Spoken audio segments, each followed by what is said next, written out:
Pertanyaan sekarang, saya yakin Tuhan saya Allah, tapi Allah nggak kelihatan.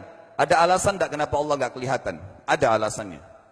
Anda tanamkan baik-baik, ini masalah akidah yang paling penting. أمي كم أهواها أشتاق لمرآها وأحن لألقاها وأقبل يمناها. Kata Nabi, atau disebutkan dalam banyak riwayat, bahwasanya nabi-nabi pun belum pernah ada nabi yang lihat Allah, termasuk Nabi Muhammad SAW. Kita ambil dalilnya dalam hadis Bukhari.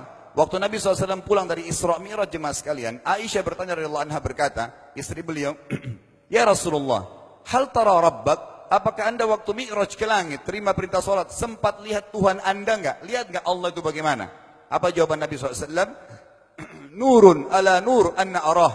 Allah itu cahaya, di atas cahaya, terang sekali. Bagaimana saya bisa melihatnya? Artinya Nabi SAW mengatakan, saya sendiri belum pernah lihat bagaimana itu Allah. Contoh sebelumnya Nabi Musa alaihissalam.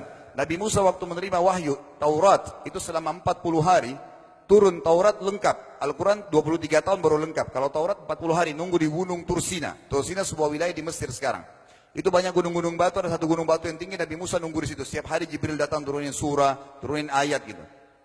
Setelah berlalu 37 hari dari 40 hari menunggu Taurat turun, Nabi Musa alaihissalam tiba-tiba bertanya kepada Allah, mengatakan begini dalam Al-Quran, A'udzubillahiminasyaitonirrajim, Rabbi arini anzur ilaik.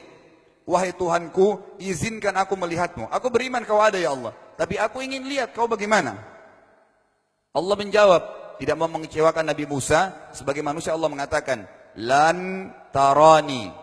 Perlu anda tahu dalam bahasa Arab jemaah sekalian ada 3 kosakata la, tidak yang berarti tidak. Ada la biasa artinya tidak, ada lam dengan mim, lam artinya tidak pernah, ada lam dengan nun, lan artinya tidak akan pernah. Allah mengatakan apa? Lan tarani, kau tidak akan mampu melihatku wahai Musa. Tapi Allah nggak mau kecewain Musa. Ternyata Musa selama 37 hari jemaah sekalian kagum-kagum melihat gunung-gunung batu di situ. Pergantian siang malam, burung-burung yang terbang, air yang mengalir di lereng-lereng gunung. Lalu dia mengatakan, Allah mengatakan apa? Walakin unzur ilal jabal, fa in istaqarra makanahu fasawfa tarani. Coba kamu lihat gunung-gunung batu di sekitarmu hai Musa. Kalau mereka bisa menampung kedatanganku, kata Allah, kau akan bisa melihatku.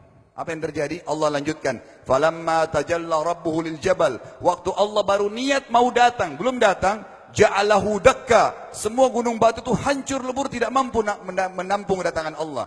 Wa kharra Musa sa'iqa. Lalu Musa pingsan tiba-tiba. Waktu Nabi Musa bangun, langsung ucapkan kalimat, amantu billah. Saya beriman pada Allah. Berarti fakta lapangan, nabi-nabi aja belum pernah lihat Allah. Masih pertanyaan lagi jemaah sekalian, kenapa Allah nggak bisa kelihatan? Saya akan jawab dan tolong ini jadikan sebagai pegangan hidup. Ini landasan akidah kita. Kata para ulama, karena anda kalau sholat, anda mengucapkan satu kalimat yang merupakan jawabannya. Allahu Akbar. Allah Maha Besar. Akbar adalah siga mubalaghah dalam Islam. Sesuatu yang melampaui batas, Maha Besar. Kita terangkan. Kata Nabi SAW, perumpamaan bumi yang kalian tinggali ini dibanding dengan langit pertama di atas kepala kalian, ada 7 lapis langit. Allah mengatakan, sab'an shidada, 7 lapis langit yang kokoh. Alladzi khalaqa sab'a samawatin tibaqa, yang menciptakan langit tibaqa bersusun, 1, 2, 3, 4, 5, 6, 7. Allah di atas langit ke-7. Kata Nabi SAW, perumpamaan bumi yang kalian tinggalin dibanding dengan langit pertama di atas kepala kalian, ibaratnya seperti cincin yang dibuang di padang pasir. Jadi kita tidak akan pernah bisa melihat ujungnya langit karena kita sangat kecil, dan ini terbukti secara fakta. Apakah anda sudah tahu bahwasanya miliaran bintang-bintang yang ada di atas kepala anda yang jaraknya sekian miliar tahun dari bumi dan sekian miliar tahun lebih besar daripada bumi, sekian miliar kali lebih besar daripada bumi, itu semua berada di bawah langit pertama. Manusia tidak akan pernah bisa memegang langit ini dengan telapak tangannya, karena dari sini saja ke Pluto jaraknya 270 tahun. Nggak bakal bisa ada astronot dikirim kena mati di tengah jalan. Jaraknya jauh sekali bintang-bintang, dan semua berada di bawah langit pertama. Kata Nabi SAW, di atasnya ada langit kedua besarnya, digabung antara bumi sama langit pertama seperti cincin dibuang di padang pasir. Langit ketiga, 2, 1 dan bumi digabung tiga-tiganya, dibanding langit ketiga seperti cincin dibuang di padang pasir, sampai langit ke-7. 5, 6, 4, 3, 2, 1 dan bumi, 7 digabung, dibanding langit ke-7 seperti cincin dibuang di padang pasir. Dan langit yang luas ini jemaah sekalian dipenuhi dengan makhluk Allah yang lain namanya malaikat. Dalam hadis Bukhari kata Nabi SAW, waktu saya sedang dimi'rajkan ke langit, tidak ada 4 jari pun ukuran di langit yang luas itu, kecuali saya temukan malaikat yang sedang ruku atau sujud, penuh dengan jumlah mereka. Anda tahu malaikat itu ada namanya nama kelompok. Seperti Raqib, Atid itu kelompok. Di bawah Raqib banyak miliaran malaikat, di bawah Atid miliaran malaikat. Sama dengan Munkar Nakir. Ada memang nama kelompok. Makanya kalau manusia 5 miliar, Raqib Atidnya 10 miliar. Raqib Atidnya 10 miliar. Lalu kata Nabi SAW, di atas langit ketujuh ada Sidratil Muntaha. Besarnya digabung antara 7 lapis langit dan bumi. 8 hanya seperti cincin di bawah di padang pasir. Di atas Sidratil Muntaha ada sebuah lautan yang Allah ciptakan. Lautan itu besarnya digabung antara Sidratil Muntaha, 7 lapis langit dan bumi. 8, 9-9-nya seperti cincin dibuang di padang pasir. Makanya kalau Anda baca Quran, Anda baca ayat wa kana arsyu 'alal ma'. Singgasana Allah di atas air. Ini maknanya. Air adalah ada lautan.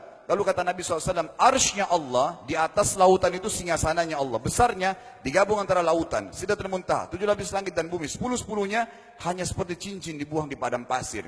Anda sudah hafal ayat kursi? Apa artinya? Ayat tanda-tanda kebesaran Allah. Kursi itu artinya bukan tempat duduk, tapi tempat pijakan kaki raja di singgasana.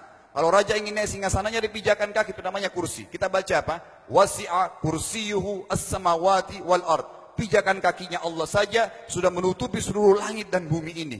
Jadi kita mustahil bisa melihat Allah karena besarnya Allah Azza wa Jal. Tinggal kita tutup jemaah sekalian. Kira-kira, lalu bagaimana saya berhubungan dengan Allah? Jawabannya sederhana.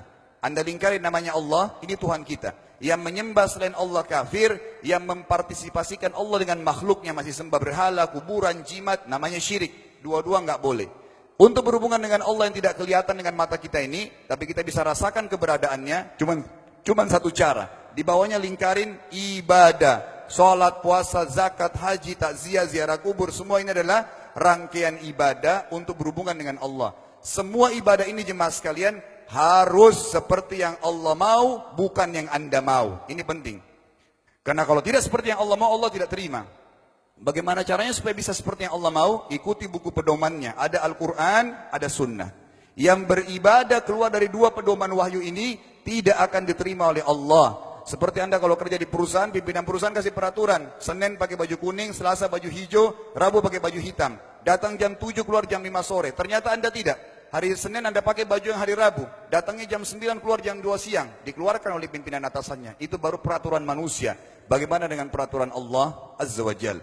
Maka kita simpulkan semua jemaah sekalian adalah yakinlah Tuhan Anda Allah ada, satu-satunya Tuhan. Kalau Anda sedang sakit, yang ciptakan Anda Allah, yang ciptakan penyakit Allah, yang menciptakan kesembuhannya Allah. Kalau kita sedang musibah sama, kalau kita sudah senang juga sama. Semoga Allah SWT menjadikan kita orang-orang yang senantiasa beriman padanya dan juga selalu bertumbuh dalam keimanan tersebut serta mengikuti syariat dan hukumnya.